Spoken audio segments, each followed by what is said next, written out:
Hola, hola, bendiciones. Ya estamos aquí en un devocional más de Buenos días, Espíritu Santo. Dios les bendiga. Me da mucho gusto saludarles en esta mañana y darle gracias a Dios por cada uno de ustedes. El tema de hoy es que nadie os engañe.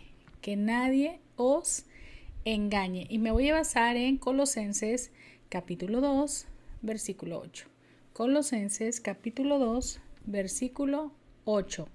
Y la palabra de Dios se lee en el nombre del Padre, del Hijo y del Espíritu Santo. Y dice, mirad que nadie os engañe por medio de filosofías y huecas sutilezas, según las tradiciones de los hombres, conforme a los rudimentos del mundo, y no según Cristo. Amén. Voy a buscarte otra versión para que le podamos entender un poquito más. Quiero que me acompañes ahí y voy a leértelo en Nueva Versión Internacional. Nueva Versión Internacional. Y dice así: cuídense de que nadie los cautive con la vana y engañosa filosofía que siguen las tradiciones humanas, la que está de acuerdo con los principios de este mundo y no conforme a Cristo. Creo que es muy claro este pasaje y vemos cómo el apóstol Pablo estaba muy interesado en que tú y yo no fuéramos confundidos ya una vez que el Evangelio de Jesucristo ha llegado a nuestras vidas. Qué importante es que nosotros no nos dejemos engañar por las filosofías que tiene este mundo. ¿Cuántas filosofías no hay, verdad? Que el hombre ha creado sus teorías, sus historias, sus filosofías, pero me llama la atención que dice huecas, sutilezas y por medio de filosofías humanas, ¿verdad? Dice que están hechas conforme a los rudimentos del mundo y no según a Cristo. Si tú te fijas ahí en el versículo 8, en Reina Valera 1960 dice la plenitud de vida en Cristo. La plenitud de vida en Cristo. Entonces, aquí lo que nos está hablando es que la voluntad de Dios es que tú y yo nos parezcamos a Cristo, ¿sí?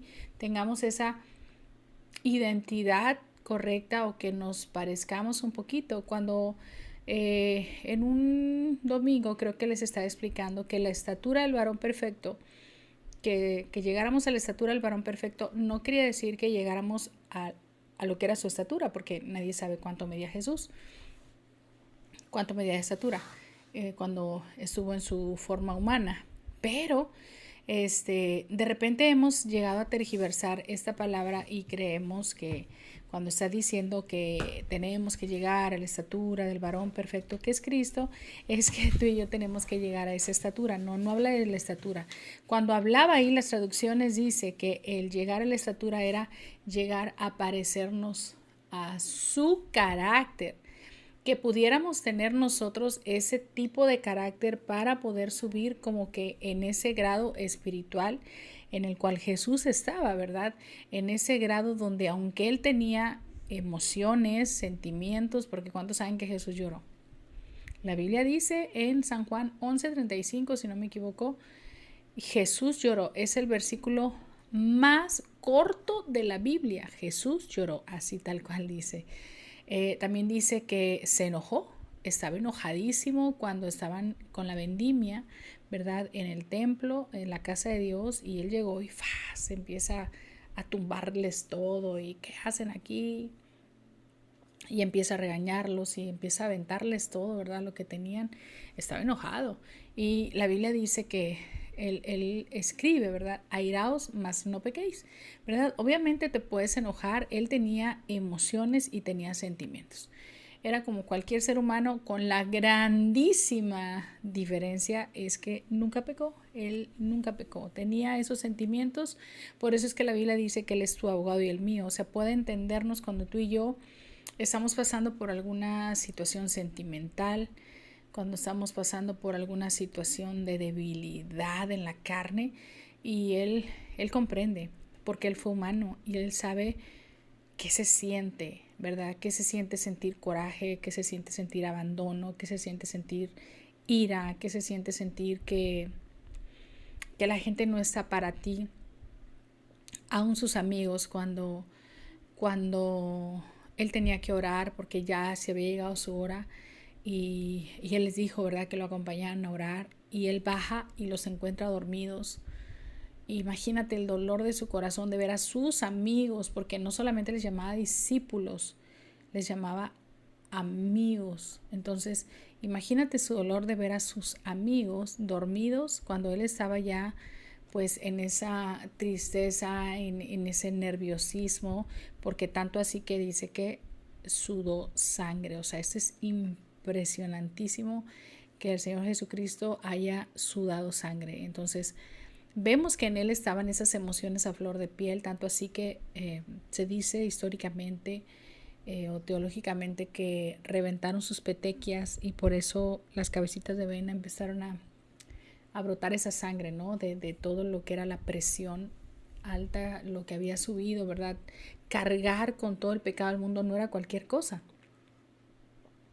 Y él, porque pues sabía todo lo que iba a vivir, ¿verdad? Por eso le dijo a su padre, si puedes, pasa de mí esta copa, pero hágase tu voluntad. Y eso es maravilloso, ¿verdad? Como él, aún a pesar de que él sabía lo que iba a pasar, a pesar de que él sabía todo lo que se iba a vivir, él decía, hágase tu voluntad. Qué maravilloso. Entonces, hermanos, aquí la plenitud de vida en Cristo dice que nadie te engañe, ¿verdad? Aquí está diciendo en Colosenses 2:8, mirar que nadie os engañe por medio de filosofías y huecas sutilezas, según las tradiciones de los hombres, conforme a los rudimentos del mundo y no según Cristo. ¿Sabe algo? Hoy en día van a haber miles de falsos profetas, van a haber miles de gentes que traigan una doctrina nueva, que traigan un evangelio diferente, pero todo aquel que predica un evangelio diferente al de Jesucristo sea anatema, ¿verdad? No pueden predicar y no pueden predicar algo diferente y no pueden negar a uno, ni a Dios Padre, ni a Dios Hijo, ni a Dios Espíritu Santo. Los tres son uno, ¿verdad? Uno es los tres. Entonces, vemos aquí que él estaba muy preocupado y decía, miren que nadie los engañe por medio de filosofías. Hermanos, ¿cuántos de nosotros vemos aquí mismo en las redes sociales, aún como este devocional? Ese devocional yo tengo que tener un fundamento bíblico, yo tengo que tener una base bíblica para poderte argumentar lo que te estoy explicando, para poderte decir, mira, que nadie te engañe. ¿Dónde dice eso en la Biblia? Bueno, pues aquí dice en Colosenses capítulo 2, versículo 8, y si tú lees el contexto, ahí dice la plenitud de vida en Cristo, o sea, cómo poder ser plenos en Cristo y cómo poder no ser engañados con esos rudimentos, con esas filosofías, con esas huecas sutilezas. O sea, son muy sutiles a veces los comentarios o esas doctrinas y de repente la gente empieza a andar por viento de doctrina o la misma iglesia empieza a perseguir a la iglesia. Es un tema que he traído, pero sí, no lo he soltado porque estoy muy consternada al ver a la iglesia persiguiendo a la iglesia. Tú te esperas que el lobo rapaz, tú te esperas que el enemigo, que los sátrapas, que Sanbalat, Tobías, los árabes persigan a la iglesia. Es lo que tú te puedes imaginar, ¿no? Los escarnecedores, pero no la iglesia, no la iglesia, no la iglesia de Cristo. Esto es algo satánico, no puede ser. Entonces, vemos esto que se está ya soltando, vemos la persecución de la iglesia y vemos cómo la misma iglesia, que yo la verdad dudaría de que si en verdad tienen esa salvación tan grande al estar siendo escarnecedores, porque aún Saulo, creyendo él en su mente que servía a Dios con lo que él hacía, el mismo Jesucristo se le presenta audiblemente y le dice, Saulo, Saulo, Saulo, Saulo, ¿por qué me persigues? ¿Sí? ¿Por qué me persigues? ¿Por qué me persigues? No hablaba literal que estaba persiguiendo a Jesús. Estaba persiguiendo a su preciosa y amada iglesia. Tú y yo, la iglesia de Cristo.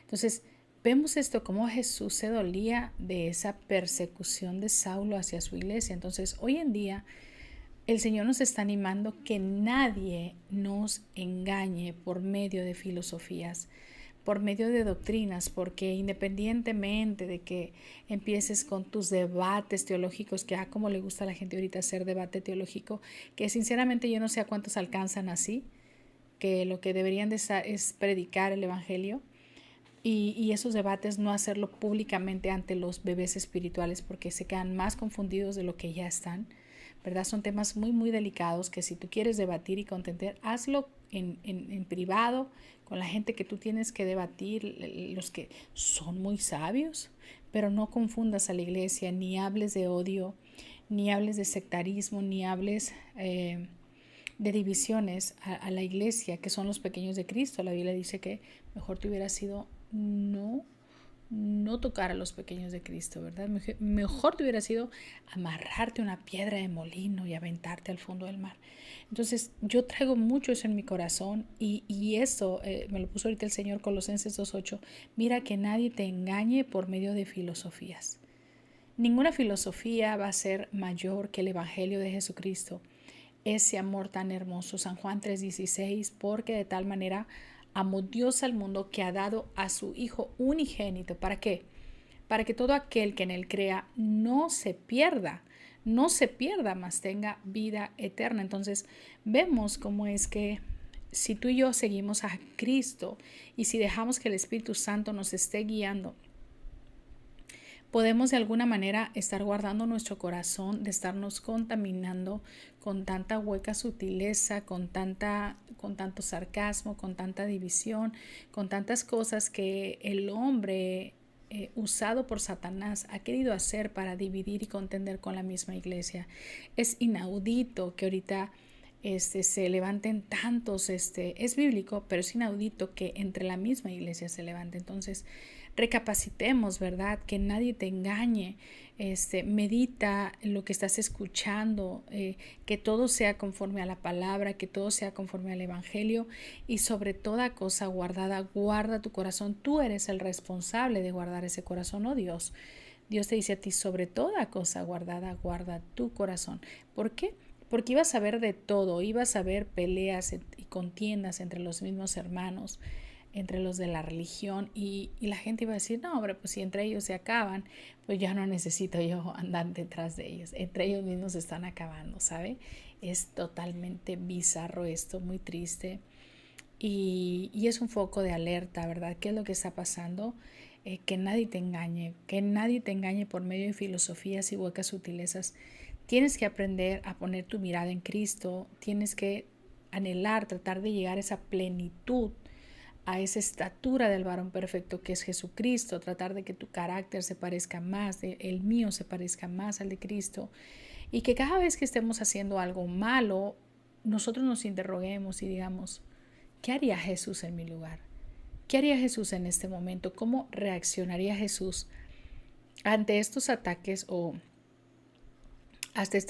ante estas situaciones que estoy viviendo? ¿Cómo reaccionaría Jesús? Entonces, qué importante, hermanos, qué importante es saber que si tú y yo estamos alineados a Dios, que si nos seguimos congregando y guardamos nuestro corazón y nuestros oídos de no caer en filosofías, en huecas sutilezas, en aquellos rudimentos del mundo, no nos vamos a desviar, ¿verdad? No nos vamos a desviar, nos vamos a mantener firmes donde debemos de estar firmes en el camino, en esa senda de justicia que es Cristo y no apartarnos, ¿verdad? Y si de repente por ahí empieza a ver, quiere empezar a aparecerse algún tipo de doctrina rara, de pensamiento, de comentario, de enseñanza, huye de ahí, pide ayuda, pide asesoría para que tú como bebé espiritual no te confundas y tú